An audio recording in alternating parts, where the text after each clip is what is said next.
அன்பான தேவனுடைய பிள்ளைகளே, ஆண்டவராகிய இயேசு கிறிஸ்துவின் நாமத்தில் உங்களை வாழ்த்துகிறேன். 1 ராஜாக்கள் 3:10 சாலமோன் இந்த காரியத்தை கேட்டது ஆண்டவருடைய பார்வைக்கு உகந்த விண்ணப்பமாக இருந்தது. தாவீதினுடைய நாட்கள் முடிந்த பிறகு சாலமோன் சிறு வயதிலே அரியணையிலே உட்கார வைக்கப்பட்டான். அப்போ அவனுடைய வாழ்க்கையிலே சிறு வயதாக இருக்கும்போதே ஆண்டவர் சொப்பனத்திலே அவனோடு கூட பேசினார். சொப்பனத்தில் அவனுக்கு தரிசனமாகி, நீ விரும்புகிறதை என்னிடத்தில் கேள் என்று ஆண்டவர் கேட்கிறார். அப்போது ஆண்டவரிடத்தில் அவன் கேட்கிறான், இன்றைக்கு ஆண்டவரே எனக்கு ஒரு ஞானமுள்ள இருதயத்தை தாங்க அப்படின்னு சொல்லி அவன் கேட்கிறான். ஏன்னா தனக்கு எதுவுமே தெரியாது, போக்குவரவு அறியாத ஒரு சிறு பிள்ளையாக இருக்கிறேன் என்று சொல்லி, ஆகையினால் உடைய ஜனங்களை நியாயம் விசாரிக்க எனக்கு ஞானமுள்ள இருதயத்தை தந்தருளும் என்று சொல்லி கேட்டான். பாருங்களேன், இந்த விண்ணப்பம் தேவனுடைய பார்வைக்கு உகந்ததாக இருந்துச்சு.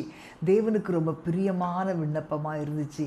ஆகையினால் ஆண்டவர் என்ன செய்தார் அப்படின்னா, அவன் நீடித்த நாட்களை கேட்கல, ஐஸ்வர்யத்தை கேட்கல, சத்துருக்களுடைய பிராணனை கேட்கல. இது தேவனை பிரியப்படுத்தினது.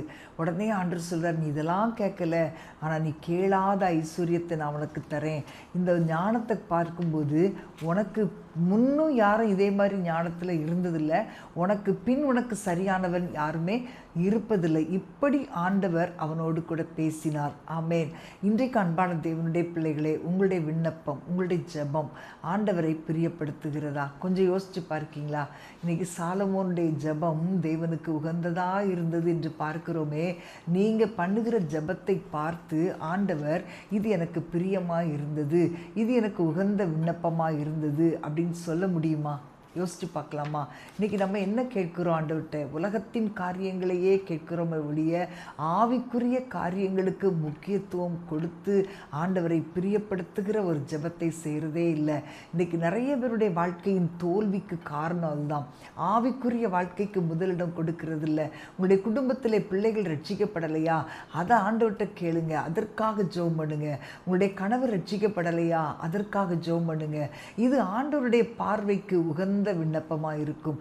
தேவனை பிரியப்படுத்துகிற ஜெபத்தை நீங்கள் செய்யும்போது ஆண்டவர் நீங்கள் கேட்ட ஆசீர்வாதங்களையும் கொடுப்பார், கேளாத ஆசீர்வாதங்களையும் கேட்காத நன்மைகளையும் ஆண்டவர் உங்கள் வாழ்க்கையிலே தருவார்.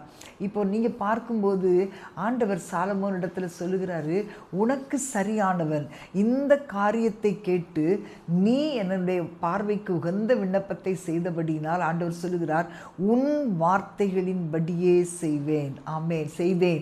செய்வேன் சொல்லலை, செய்தேன் அப்படின்னு சொன்னார். அப்போ நம்முடைய வாழ்க்கையில் கூட நம்முடைய விண்ணப்பம் தேவனுக்கு பிரியமாக இருக்க வேண்டும், தேவனுக்கு உகந்ததாக இருக்க வேண்டும். ஆண்டவர் நாம் கேட்காத நன்மைகளை கொடுப்பார். நாம் வேண்டிக் கொள்வதற்கும் நினைப்பதற்கும் மிகவும் அதிகமாய் செய்கிற தேவன். ஆகவே நம்முடைய விண்ணப்பங்கள் தேவனுக்கு பிரியமாக இருக்க வேண்டும் என்பதில் நீங்கள் ரொம்ப ஜாக்கிரதையாக இருக்கணும். நம்ம ஆண்டவருடைய சமூகத்தை நோக்கி ஜெபிப்போமா? அன்பின் ஆண்டவரே, உம்மை ஸ்தோத்தரிக்கிறோம் அப்பா. தகப்பனே, இன்றைக்கு நாங்கள் ஏறெடுக்கிற விண்ணப்பங்கள் எல்லாம் உமக்கு உகந்ததாக இருக்கட்டும் அப்பா.